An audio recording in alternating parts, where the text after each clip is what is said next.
प्रिय साथियों नमस्कार, हमारी YouTube चैनल में आपका स्वागत है।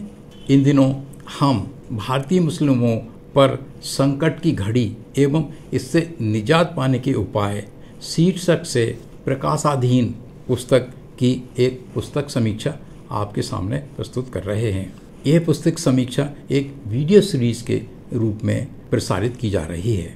पुस्तक को प्रकाशित करने के उद्देश्य एवं इसके महत्व के विषय में हम प्रथम एपिसोड में विस्तार से बता चुके हैं। यहाँ सिर्फ इतना कह देना भर पर्याप्त होगा कि हम मुस्लिम समस्याओं को लेकर प्रायः हमारी YouTube चैनल पर वीडियोस प्रसारित करते हैं और मौलिक समस्याओं पर भी चर्चा करते हैं। पर्दे पर उभरी आई बटन को दबाकर आप इन वीडियो सीरीज को देख सकते हैं जिनका कि संबंध मुस्लिम समस्याओं से है। वीडियो सीरीज का नवा एवं अंतिम एपिसोड इस प्रकार से है।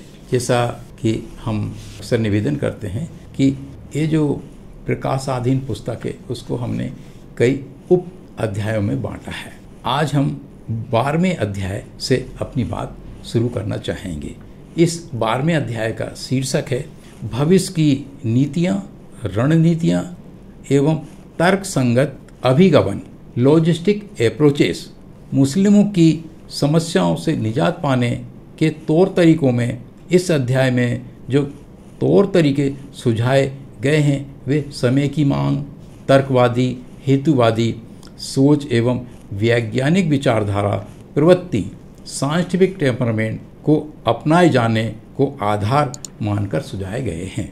यहाँ इस बात को समझाने की कोशिश की गई है कि धर्म, आध्यात्म, विज्ञान, धार्मिक कट्टरता, ऑर्थोडॉक्सिज्म और प्रकृति विज्ञान में परिवर्तन का नियम, लॉ ऑफ वेरिएशन के अंतर्द्वंद को समझकर मध्यमार्गी रास्ता अपनाना होगा।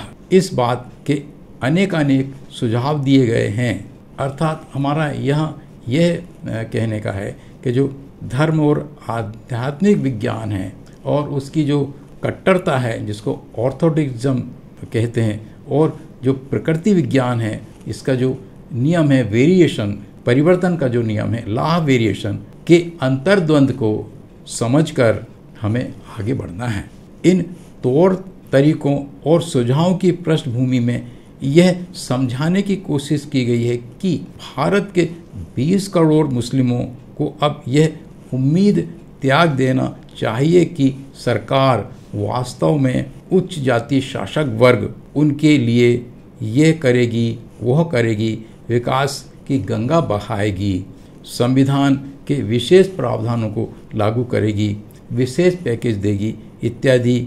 सबका साथ, सबका विकास, अब ये सारी बातें ठगने व उल्लू बनाने के लिए सिर्फ प्रोपेगेंडा और सगुफे रह गए हैं। एक हिंदी कहावत अपना हाथ जगन्नाथ की तर्ज पर अब मुस्लिम समुदाय को ही मिलजुल कर आपस में विकास एवं मान सम्मान, गौरव, गरिमा की रक्षा के लिए संयुक्त मोर्चा खोलकर संयुक्त मुहिम चलानी होगी। इस अध्याय में एक विचित्र किंतु सत्य और चौंका देने वाली बात यह बताई गई है कि कहावत है बगल में छोरा नगर में ढिंढोरा।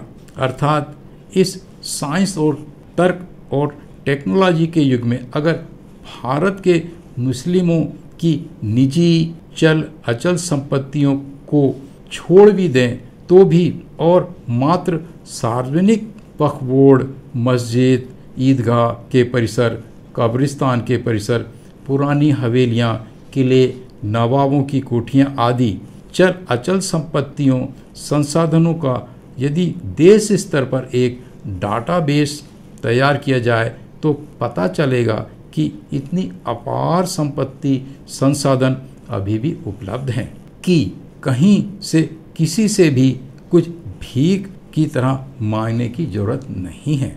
हमने ऐसा अनुमान लगाया है कि यह अपार संसाधन बहुत ही कम सदुपयोग में अंडर यूटिलाइज हैं।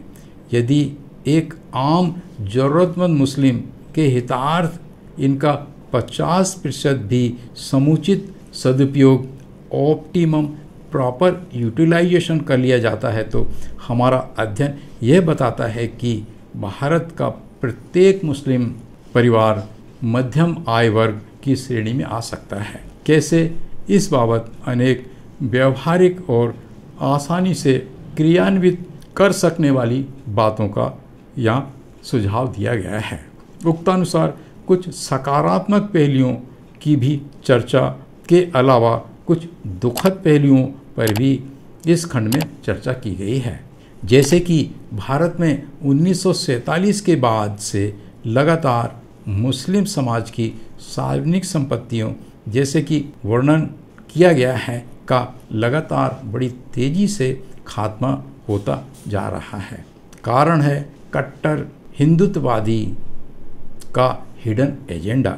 स्वयं वक्फ बोर्ड द्वारा उपेक्षा, शिथिलता, लैंड रिकॉर्ड एवं अन्य दस्तावेजों का अच्छी तरह से संधारण न होना, भूमि संपत्तियों की उपेक्षा एवं देखरेख, चौकीदारी का अभाव एवं खुद चंद मुस्लिम भाइयों द्वारा तात्कालिक लाभ कमाने के लिए अनुचित तरीके से इन सार्वजनिक संपत्तियों को बेच देना, गैर मुस्लिम को कब्जा करवा देना, भूमि विवाद के मामलों में न्यायालयों में ताकतवर तरीके से पैरवी न करना आदि। अगर देश के मुस्लिम समाज से संबंधित चल अचल संपत्ति संबंधी न्यायालयीन एवं अन्य विवादों के मामलों का डाटाबेस बनाया जाए तो आप चौंक जाएंगे कि इतनी विशाल चल अचल संपत्ति मात्र न्यायालयीन विवादों के चलते दशकों से अनुपयोगी रह रही है। यहाँ यह भी समझाया गया है कि हिंदू कट्टरवाद का यह भी हिडन एजेंडा है कि मुस्लिमों की निजी एवं सार्वजनिक संपत्तियों पर यदि आसानी से पूर्ण कब्जा नहीं किया जा सकता हो तो उन्हें ऐन कैन प्रकार न्यायालयीन विवादों में उलझाकर रखा जाए, ताकि एक तरफ मुस्लिम पक्षकार न्यायालय के चक्कर लगाते रहें, अपनी कमाई व ध्यान मुकदमेबाजी में खर्च करते रहें, दूसरी तरफ विवादित चल अचल संपत्ति स्टे के कारण मुस्लिम समाज के लिए अनुपयोगी बनी रहे। कृपया विशेष ध्यान दें, इन सब अवस्थाओं का मुस्लिम समाज पर बहुत बुरा व गहरा मनोवैज्ञानिक, सांस्कृतिक, राजनीतिक असर पड़ता है। इन सब दुखद अवस्थाओं से निजात पाने के लिए क्या रणनीति अपनाना है, इस बाबत वैज्ञानिक, तार्किक एवं समय की मांग के अनुसार अनेक सुझाव विस्तृत प्रोजेक्ट के रूप में सुझाए गए हैं। पुस्तक के अंत में इसे और रोचक बनाने के लिए परिशिष्ट के रूप में कुछ विद्वानों के मुस्लिम समस्याओं से संबंधित प्रसिद्ध लेखों के अनुवाद यथावत पेश किए गए हैं। पुस्तक में जिन तथ्यों का समावेश किया गया है उनकी पुष्टि हेतु पर्याप्त संदर्भों, रेफरेंसेस का भी हवाला दिया गया है, ताकि जिज्ञासु पाठकगण अपनी जानकारी और बढ़ाने के लिए उनका अध्ययन कर सकें। कहते हैं सच्चाई जानो, ये सच्चाई तुम्हें मुक्ति दिलाएगी, तथा गुलाम को यह जता दो कि वो गुलाम है तो अपनी मुक्ति के लिए वो खुद ही संघर्ष करने लगता है। इन्हीं कहावतों के भावार्थ के अंतर्गत इस पुस्तक का प्रकाशन प्रस्तावित है। इस प्रकार हमारा इस वीडियो सीरीज़ का नवा और अंतिम एपिसोड यहाँ समाप्त होता है। अगर आपको लगता है कि इस वीडियो में आपको कुछ मौलिक जानकारियाँ प्राप्त हुई हैं तो हमारी इस चैनल को सब्सक्राइब करने, वीडियोस लाइक करने और शेयर करने का कष्ट करें। हमारे साथ में बने रहने और पूरा वीडियो देखने के लिए बहुत बहुत धन्यवाद। अंत में हम एक खास निवेदन इस प्रकार से करना चाहेंगे कि वास्तव में इस वीडियो सीरीज़ के महत्व को और इस पुस्तक के महत्व को आप अच्छी तरह से जानना चाहते हैं तो हमारे इस वीडियो सीरीज़ को आइसोलेशन में ना देखते हुए संयुक्त रूप से एक के बाद एक देखने सुनने का कष्ट करें, तब आपको लगेगा कि हम बहुत ही महत्वपूर्ण और मौलिक जानकारियों को प्रस्तुत कर रहे हैं, जिससे हमारे मुस्लिम भाई इन समस्याओं से निजात पा सकते हैं और उनके सामने जो संकट खड़ा है उससे उनको कुछ राहत मिल सकती है। हमारे साथ बने रहने और वीडियो देखने के लिए पुनः धन्यवाद। नमस्कार।